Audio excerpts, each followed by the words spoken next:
Hello everyone, welcome back to Kunju's Media. So today I'll be talking about heart attacks and we'll be talking about what are the causes of heart attacks, what are the signs and symptoms and how it can be prevented.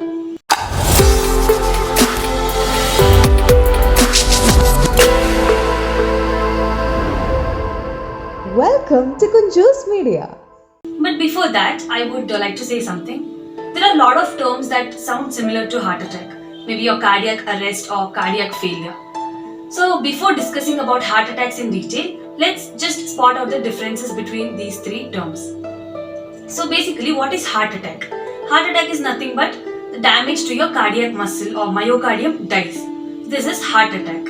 What is cardiac arrest? Cardiac arrest is nothing but, as you all know, our body is made up of neurons and a lot of impulses are transmitted throughout our body to carry out a lot of functions. So here what happens is the electrical conductivity to your heart is disturbed and your heart stops working. So this is cardiac arrest. And finally cardiac failure. So cardiac failure is nothing but there is no blood supply to your heart or there is interruptions in blood supply to your heart. This causes your heart to not work. This is cardiac failure. So I hope all of you understood the differences between all these three terms. So let's move on to our topic, that's heart attack. So what causes a heart attack? A heart attack is usually caused when blood supply to your heart is blocked. So this blockage is caused by the deposition of lipids and cholesterol and other such things that deposits on the walls of your artery. So your artery or the blood vessel walls become narrower and hence the blood cannot flow easily. So this causes the blockage of blood flow. So to be very specific, this is this deposition is caused to the coronary arteries. As you all know, heart supplies blood to all parts of our body, but heart itself receives blood from the coronary arteries. So the deposition of all such lipids and cholesterols on the walls of the coronary arteries will result in decreased blood flow to the heart, and hence there is destruction of the cardiac muscles or the myocardium gets destroyed and it dies, and hence you experience heart attack. Now moving on to the symptoms of heart attack. The common heart attack signs and symptoms will include pressure or tightness in your chest, and of course there is pain in your chest. While talking about pain, not all people who have heart attacks have the same pain or same symptoms, because some have severe pain, some have mild pain, and it differs from person to person and depends on the severity of the cardiac attack you have got.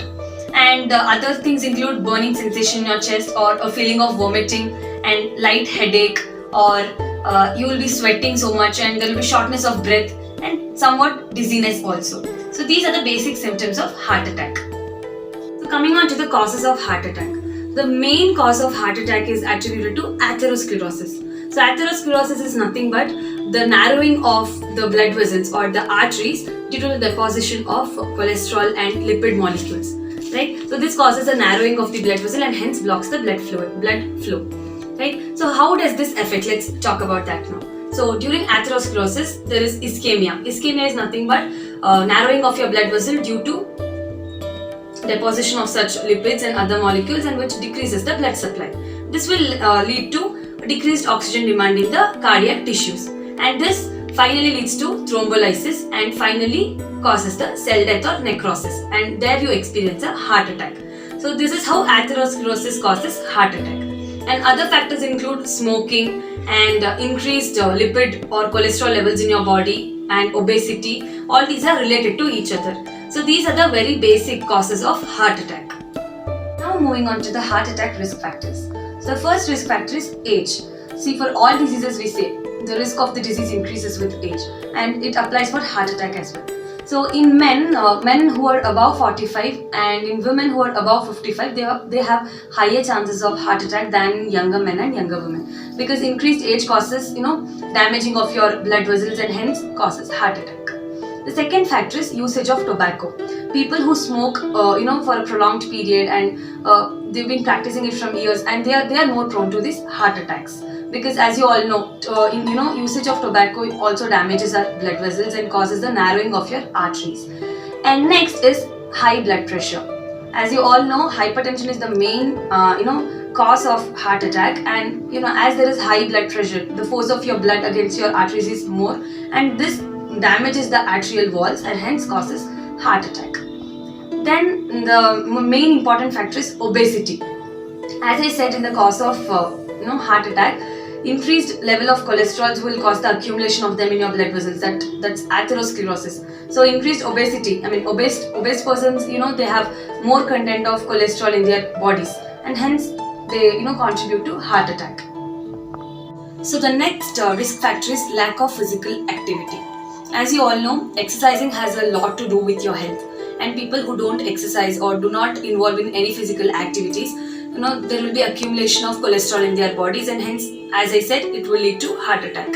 And people who exercise regularly will have a better health, including low blood pressure, which helps you in not getting a heart attack, right? So that's about physical exercises. And the next risk factor includes family history. See, if your grandparents or your parents or your siblings had previous early heart attacks. Early in the sense, for men it's at the age of 55, and for women it's at the age of 65. If they had, then you are also at a risk of getting heart attack. And the next risk factor includes usage of drugs like cocaine and amphetamine. These drugs contribute in the destruction of your coronary arteries, and hence lead to heart attack. And finally, it's diabetes. If your body is not capable of producing insulin in the required amount, that will definitely lead to heart attack. So now moving on to the complications of heart attack. So heart attack can cause various complications. It itself is a complication, but it causes still more complications such as irregular heartbeats. It's medically called as cardiac arrhythmia. That means you have irregular heartbeats, and the time of your systole and diastole varies. So it's one of the complications that you can observe under heart attack. And the second is cardiac arrest. See, as you all know, there are neurons in our body, and we have all these things because there are impulses conducted by our neurons. So here what happens in cardiac arrest is the impulse to your heart is failed. Electrical conductivity to your heart is lost, and therefore the heart stops beating. So it's very fatal, and this is one more complication of heart attack. And finally, it's cardiac failure, whereby the blood supply to your heart is completely lost, and your heart is, it stops working forever. That means you die. That's it. So these are the complications of myocardial infarction or heart attack, right? So now finally, let's move on to the preventive measures that you can adapt in order to prevent the heart attacks. So having good diet and exercise, it's like we say it for all the diseases. So of course, good diet, nutrition rich diet and good diet will help you in preventing heart attacks to a certain level.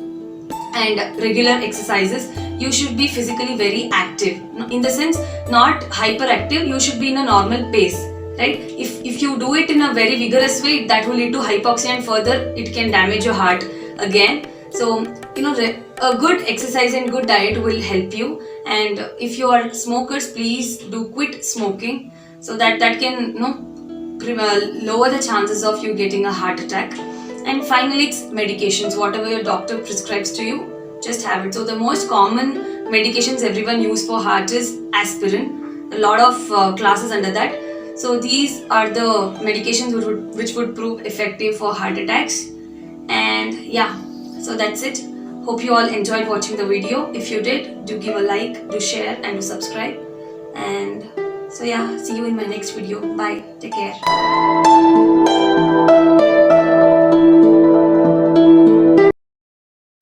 Please do like, share, and subscribe the channel.